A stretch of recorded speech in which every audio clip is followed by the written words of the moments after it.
Bom pessoal, então na primeira parte dessa aula, aula 16, a gente comentou aqui, né, dos 3 tipos de filtro que a gente vai tratar, principalmente os 2 primeiros, né, Butterworth e Chebyshev, e fase linear, tá? E a gente mencionou também que tem o filtro elíptico, né, feito com funções elípticas. Essas 3 implementações que a gente vai utilizar, principalmente aqui, para utilizar o método da perda de inserção, Power Loss Ratio, razão de perda de inserção. Tá, e a gente comentou que o filtro tipo resposta plana, o Butterworth, tem esse nome porque na banda passante, aqui é o exemplo do filtro passa-baixas, né, justamente a resposta é plana, não tem ondulação. O filtro de ondulações uniformes, ondulações iguais, uniformes, né, que é o de Chebyshev, ele tem ondulações aqui na banda passante, mas ele tem uma banda de transição, né, com uma inclinação aqui com magnitude maior. Tá? Você tem variações, né, a ondulação pode estar na banda de rejeição, mas ele apresenta ondulações. Por fim, o elíptico está ilustrado aqui, né? Ele é o mais abrupto, mas a ideia é semelhante. Tá? Então a gente vai tratar os principais aqui. Também tem ondulações em ambas as bandas, né? Ainda mais abrupta, é bom saber da existência dele. E por fim, o filtro de fase linear apresenta, tá, uma relação de fase aqui com a frequência na banda passante, né? Não está plotado aqui, mas que se você olhasse para a fase, ela variaria de forma linear, né, uma linha reta na banda passante, tá? A fase com a frequência. Né? Se fizer um gráfico da fase φ com relação à frequência, ela vai variar de forma linear. Isso permite com que o filtro não distorça sinais, tá? Porque se isso não acontecer, se não houver essa relação linear, tá, para o filtro ou para outro dispositivo também, o que você vai ter vai ser uma dispersão da velocidade de grupo, ou seja, diferentes frequências que vão compor o sinal, então diferentes componentes de frequência que vão compor o sinal, elas vão se propagar com velocidades diferentes, mais especificamente a velocidade de grupo, e isso vai fazer com que essas diferentes componentes de frequência cheguem no final da linha de transmissão, né, após uma distância propagada com atrasos diferentes, tá? Então as diferentes componentes de frequência que compõem o dado sinal, elas vão chegar atrasadas, né, uma com relação à outra, e isso vai distorcer o sinal. Tá? Então, para isso não acontecer, você precisa ter uma relação de fase linear, que é literalmente isso. Né? Na banda passante, a fase do sinal tem que variar linearmente, tem que ser uma linha reta se você plotar ela em função da frequência. Então, isso que é o filtro de fase linear.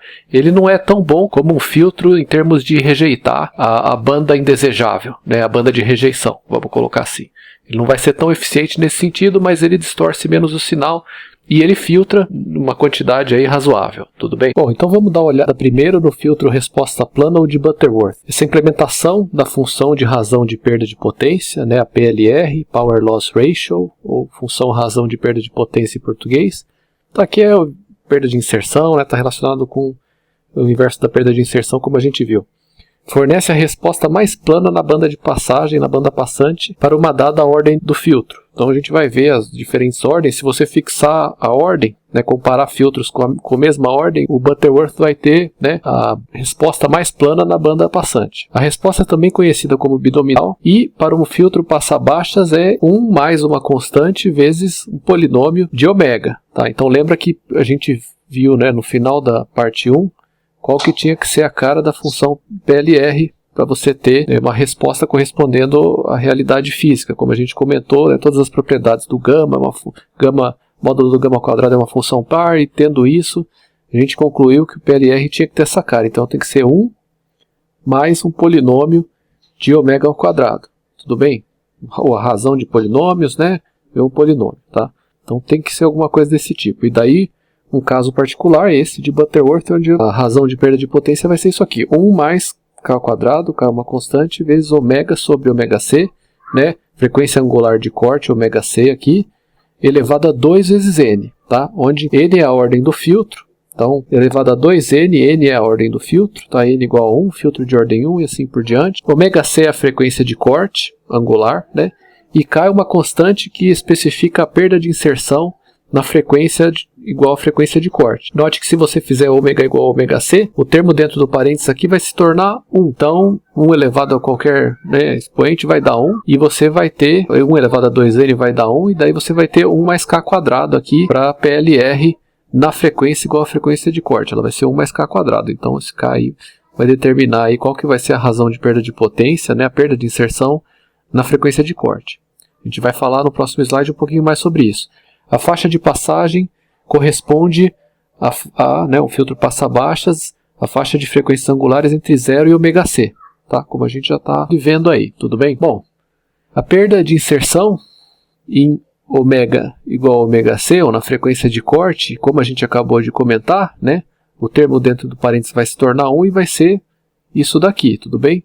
PLR vai ser isso aqui, né? Só você, né, ômega igual a ômega C, isso aqui se torna 1, tá? Isso aqui vai se tornar 1, e daí você vê que dá isso aqui. Lembrando que a PLR é a razão entre a potência na fonte, né, e na carga, a potência incidente e a potência transmitida, vamos colocar assim para a carga. Então, dessa forma, tá?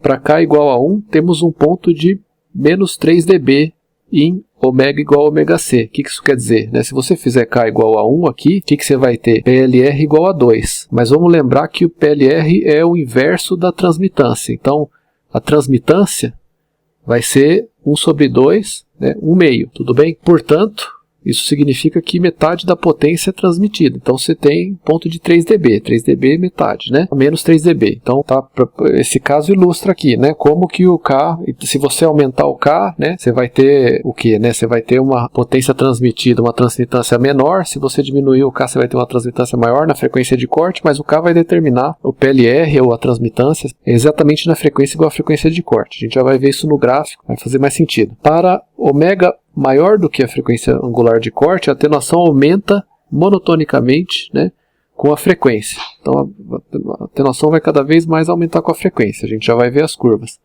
Para ômega muito maior do que ômega C, né, o que vai acontecer é que esse termo aqui vai ser muito maior do que 1. Se ômega for muito maior do que ômega C, né, está elevado a 2n ainda mais, então você pode desprezar o 1. E aí você vai ter isso aqui. Se você tomar o 10 log disso aqui, você vai perceber, né, que para cada uma década de aumento na frequência, né, por exemplo, se eu estiver falando da frequência F mesmo, né, se ela variar de 1 MHz até 10 MHz, uma década, né, de frequência, você vai ter 20N dB, tá, de aumento na PLR por década. Então o PLR vai aumentar 20N dB por década. Tudo bem? Nesses gráficos a gente está plotando a PLR, razão de perda de potência em decibéis, né, em função da frequência angular normalizada com relação à frequência de corte. Então aqui para ômega sobre ômega C igual a 1, você tem que ômega é igual a ômega C. Né? Então para cá você está abaixo da frequência de corte, tá? Então na banda passante, para cá você está acima da frequência de corte, né? Acima de 1 você está na banda de rejeição.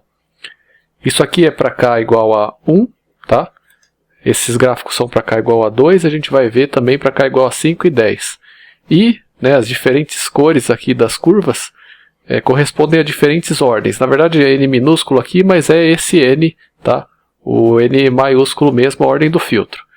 Então, você vê, né, para N igual a 1, o filtro de Butterworth tem uma transição aqui bem suave, né, e na banda de rejeição você tem um aumento aqui não muito grande, né, por frequência, por unidade de frequência na banda de rejeição. Conforme você vai aumentando N, a gente acabou de ver, né, vai ser 20N dBs por década de aumento da PLR. A gente não está vendo uma década aqui, né, mas você vai vendo que a inclinação tá, na banda de rejeição vai aumentando aqui, né, conforme N varia de 1, 2, 3, né, até 6. Tudo bem? Então se aumenta a ordem do filtro, se aumenta a atenuação, o aumento da atenuação, a taxa de aumento da atenuação com a frequência, né, na banda de rejeição, tá, e a resposta vai se tornando cada vez mais abrupta, né, isso para N igual a 6. Tá? Além disso, então isso é um comportamento geral. Tá? Se aumenta a N, a tendência é isso aqui subir. Tudo bem? A inclinação aqui é aumentar na banda de rejeição, né, mais dBs por década. Uma transição mais abrupta. Tudo bem? Da banda passante para a banda de rejeição. Além disso, né, você vê aqui, o K, nesse caso, é igual a 1. Então a PLR dá 2, e a gente viu que isso era correspondente a 3 dB. Né? Se você for aqui, você vai encontrar justamente 3 dB. Tá? Na frequência de corte, isso significa, né, que a transmitância aqui é meio. Né? Metade da potência é transmitida. A potência total é transmitida na banda passante, aqui especialmente para baixas frequências. Isso vai caindo para 3 dB, ou metade da potência transmitida, e depois na banda de rejeição cai abaixo de 3 dB. Né? Então, menos da metade da potência transmitida e cada vez menos conforme você entra na banda de rejeição. Aumentando o K, você vai estar aumentando isso aqui, tá? O valor do PLR na frequência de corte, tá? Então aqui você tem aqui, né, um valor maior do que 3 dB, certamente, tá? Para K igual a 2. Se você aumentar para K igual a 5, você vê que o PLR na frequência de corte aqui, tá? Nesse ponto aqui, é maior do que 10. E para K igual a 10, tá ao redor de 20 aqui, né? O valor ao redor de 20, tudo bem? Então é isso, né? Você aumenta o PLR, diminui a transmitância aqui na frequência de corte, dependendo como é que você quer que, né, você tenha atenuação aqui na frequência de corte. Note que isso influencia um pouquinho o que vai acontecer na banda passante, né? Aqui você está aumentando a atenuação na frequência ômega igual a ômega C, tá? Você tem tudo isso aqui de PLR, né? Mas você vai ter um pouco de atenuação agora na banda passante, tá? Então isso tudo, você paga um preço, né? Ao passo que aqui você tem 3 dB, né? Mas a resposta é mais plana aqui, né? Na banda passante até uma frequência um pouco maior aqui do que aconteceria, por exemplo, aqui, mais ou menos. Então você paga esse preço, tá? Mas as mesmas observações com relação à ordem do filtro, né? Aumentando a ordem, tá? N igual a 1 é essa, N igual a 2 a vermelha e assim por diante. Você vai aumentando a taxa de atenuação aqui na banda de rejeição, né? Ele vai ter uma transição mais abrupta aqui para a banda de rejeição, tudo bem? Então vamos ver agora o filtro de Chebyshev ou ondulações uniformes, tá? Essa implementação da função de razão de perda de potência, PLR, fornece uma transição mais abrupta entre a faixa de passagem e de rejeição. Isso vem às custas de ondulações que aparecem, né, na banda passante do filtro. A resposta de um filtro passa baixas é especificada pela seguinte função. A PLR é igual a 1 mais uma função aqui que é um polinômio em ômega ao quadrado, né?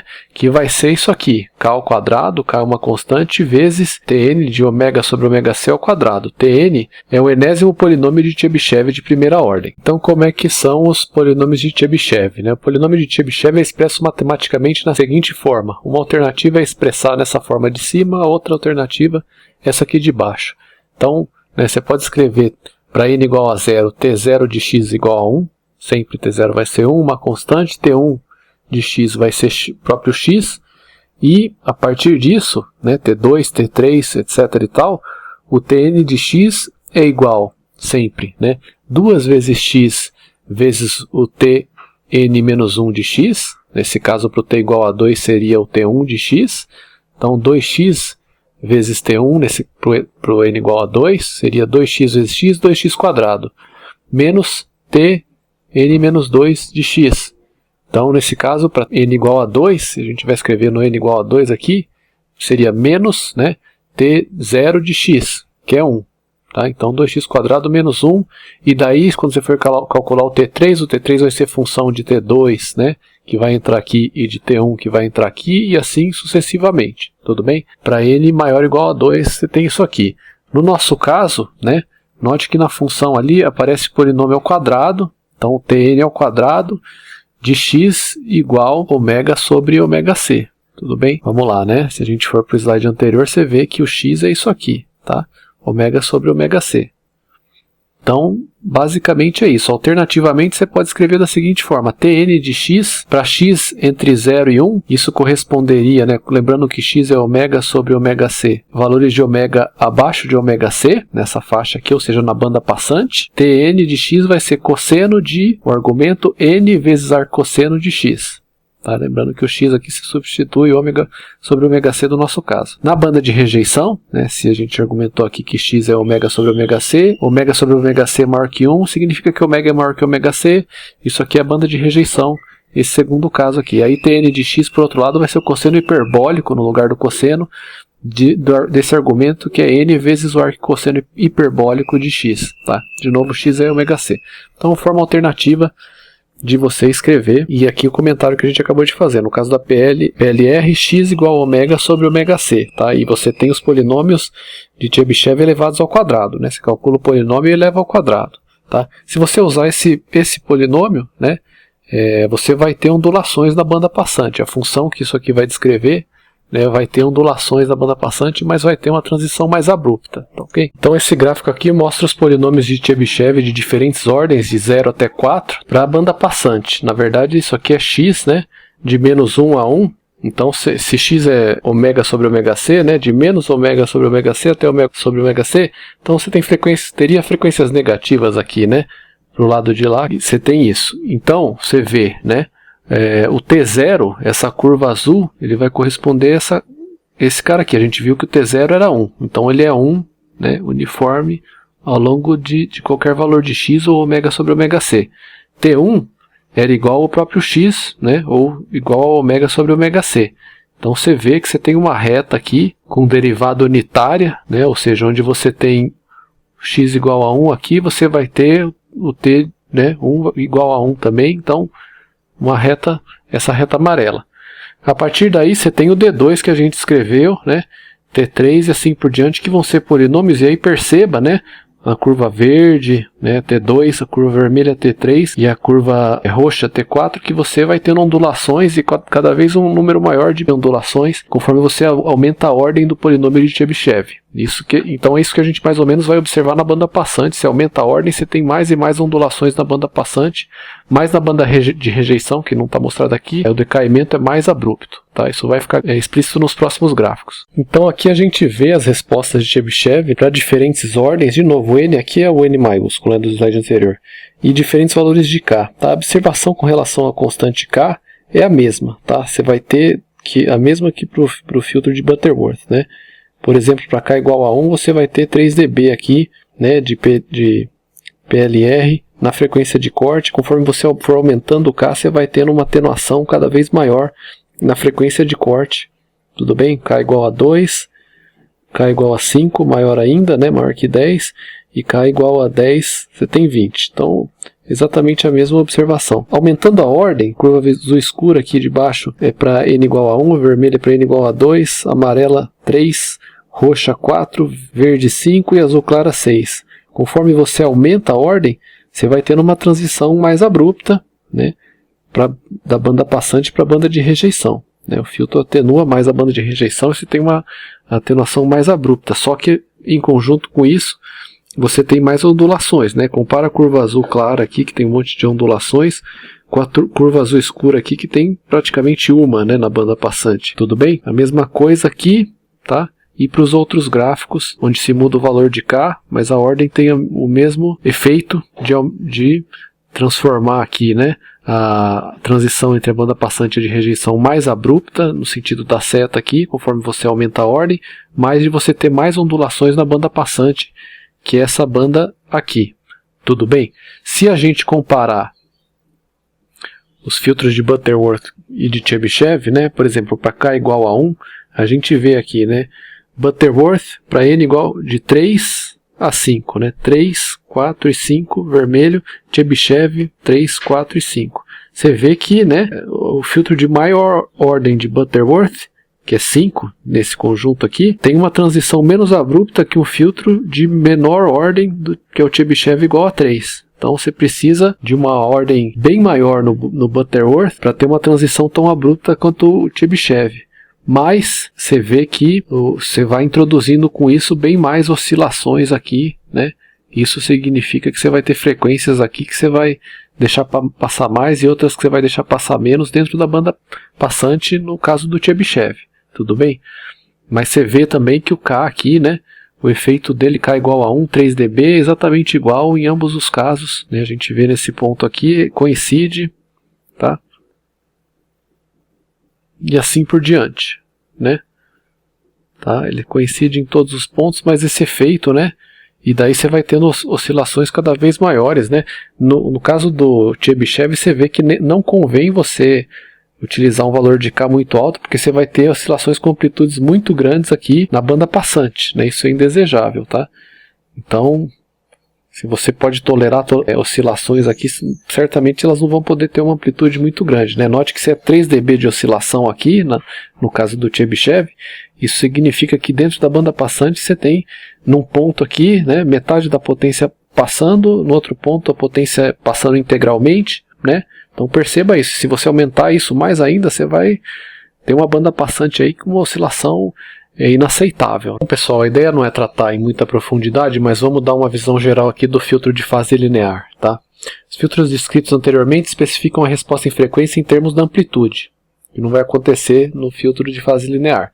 Em certas aplicações é importante ter uma resposta de fase linear na banda de passagem. É justamente aquilo que eu descrevi, né, que é uma relação de fase aqui que vai variar, pelo menos na banda de passagem, né, linearmente, tá, com a frequência. Você pode ter outra coisa aqui na banda de rejeição, né, alguma coisa diferente, mas relativamente linear na banda passante. Por causa do filtro passa-baixa seria isso daqui. Uma vez que a fase linear é incompatível com uma transição abrupta entre as faixas de rejeição e passagem, é necessário sacrificar essa última, ou seja, né, essa transição abrupta. Tudo bem? Você tem que sacrificar isso daí.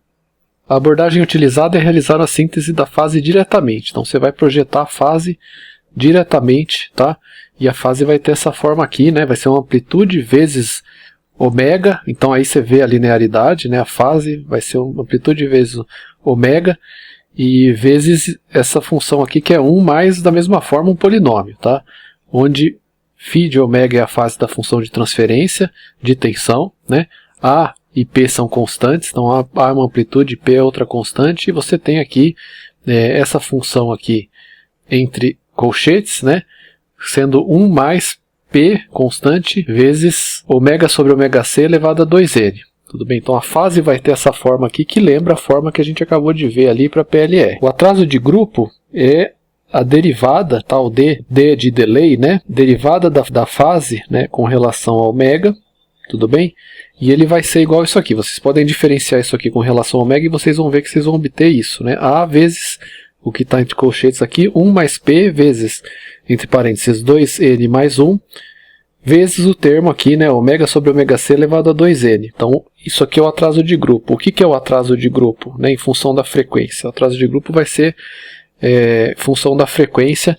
Então, é o atraso que leva, né, para aquela componente de frequência ao se propagar de uma distância x ao longo do dispositivo. Tá? A expressão anterior mostra que o atraso de grupo para um filtro de fase linear é uma função de resposta plana. Tá? Isso garante que tal D seja plano na região da banda passante, o que é desejável. Então o que isso significa? Né? Essa função aqui é uma função do tipo daquelas que a gente viu no filtro de Butterworth, tá? Banda plana. Porque se você considerar que isso aqui vai dar uma constante, né? Lá era k ao quadrado, aqui é outra constante, ele tem exatamente a mesma forma. Então o atraso de grupo, pelo menos na banda passante, né, vai ser plano, como era a função ali, né, no caso do filtro de Butterworth. Tudo bem? Então o atraso de grupo dentro da banda passante, né, se você fosse fazer um gráfico do tal D, pelo menos em função da frequência, pelo menos para ômega abaixo de ômega C, você vai ter alguma coisa que vai ser plano.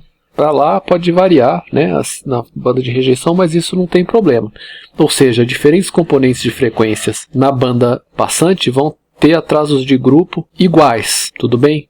Então elas vão chegar com o mesmo atraso e o sinal não vai ser distorcido. Tá? A gente poderia falar isso em termos de velocidade de grupo também, né? Eles vão ter velocidade de grupos iguais na banda passante, se isso aqui for garantido.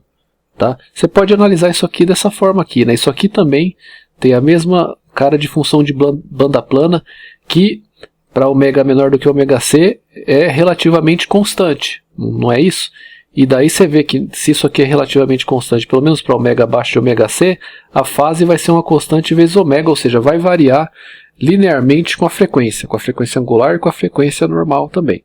Tá? Então tudo isso que a gente está falando, tá? Mas significa que diferentes componentes de frequência vão ter atrasos de grupo iguais. Isso implica que o sinal não vai ser distorcido.